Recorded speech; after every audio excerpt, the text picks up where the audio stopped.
Hero தன்னுடைய 4 தங்கச்சில எப்படியோ ஒரு தங்கச்சிக்கு மட்டும் கல்யாணத்தை முடிச்சிடுறாரு. இப்போ அந்த கல்யாண புரோக்கர்ல கால் பண்ணி இந்த மாதிரி ட்வின்ஸ் ஒன் வந்திருக்கு, அவங்களுமே அக்கா தங்கச்சிங்களா தான் கேட்கறான், நீ ஒரே செலவுல 2 கல்யாணத்தை முடிச்சிடலாம் சொல்றாங்க. ஆனா நம்ம ஹீரோவுமே பார்க்க ஒரே மாதிரி இருக்கிறாங்க, அதெல்லாம் சரிப்பட்டு வரான்னு சொல்லிட்டு வந்துடுறாரு. அடுத்தபடியா நம்ம ஹீரோ லவ் பண்ற சொப்பனாவை பொண்ணு பக்கத்துக்காக மாப்பிள்ளை வீட்டுல இருந்து வந்திருக்காங்க. நம்ம ஹீரோவுமே கன்வின்ஸ் பண்றதுக்காக அந்த பொண்ணு கிட்ட போய் பேசி பாக்குறாரு. அந்த பொண்ணுமே உனக்கு எப்பயுமே உன்னோட தங்கச்சி தான் முக்கியம், என்னோட ஃபீலிங்ஸ் என்னைக்குமே யோசிக்க மாட்டேன் சொல்லிட்டு கோவமா திட்டிட்டாங்க வந்து போயிடுறா. நம்ம ஹீரோவுமே வேற வழி இல்லாதனால அந்த ட்வின்ஸை பேசி முடிச்சலாம் சொல்லிட்டு முடிவு எடுத்துறாரு. ஆனா பொண்ணு பக்கம் அந்த மாப்பிளையும் அவங்க பேரண்ட்ஸுமே ஒரே கிறுக்குத்தனமா பேசிட்டு இருக்காங்க.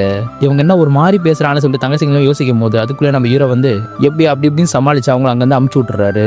அப்படியே அறக்க பறக்க தன்னோட லவ் பண்ற பொண்ணு கிட்ட போயிட்டு என்னோட 2 தங்கச்சிகளும் மாப்பிள்ளை பார்த்தாச்சு சொல்றாரு. அப்ப பொண்ணோட அப்பா வந்து டவுரிக்கு என்ன பண்ணுவ, அண்ணன் உங்க வீட்டு மரத்திலே காயுது சொல்லி கலாச்சி விடுறாரு. அப்ப கூட இருக்க பையனும் அவருக்கு தான் 2 கிட்னி இருக்குல்ல அப்படி சொல்லிட்டு கத்துறான். அடுத்தபடியா முத தங்கச்சி கல்யாணம் ஆகி ஃபர்ஸ்ட் ரக்ஷா பந்தன் வரதுனால அதுக்கான ஏற்பாடுலாம் தன்னோட தங்கச்சிங்கள்ட்ட பண்ணுங்கன்னு சொல்லிட்டு நான் ஒரு வேலை விஷயமா வெளில போயிட்டு வர சொல்லிட்டு கிளம்புறாரு. பார்த்தா நிஜமாலுமே நம்ம ஹீரோ ஒரு கிட்னியை விற்கிறதுக்காக தான் போயிருப்பாரு. எப்படி ஆப்ரேஷனுமே முடிஞ்சிருது, கொஞ்சம் பெரிய தங்கச்சி வந்து காசு தர வேண்டியது இருக்கு. ரக்ஷா பந்தன் முடிச்சுட்டு தங்கச்சி வீட்டுக்கு போகும்போது காசு கொடுக்கலாம் சொல்லிட்டு பார்த்துருப்பாரு. அவருமே ஆப்ரேஷன் முடிச்சுட்டு வழி தாங்க முடியாம வீட்டுக்குமே வந்துடுறாரு.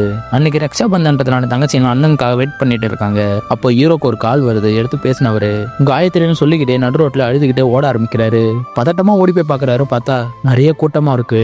என்னன்னு பார்த்தா கட்டி கொடுத்த தங்கச்சி வரதட்சணை கொடுமையால தற்கொலை பண்ணி இறந்து போயிருக்கா. அவருமே அது என்னோட தங்கச்சி கிடையாது சொல்லிட்டு வீட்டுக்குள்ள போய் பயங்கரமா அழுதுகிட்டே தேடி நிற்காரு.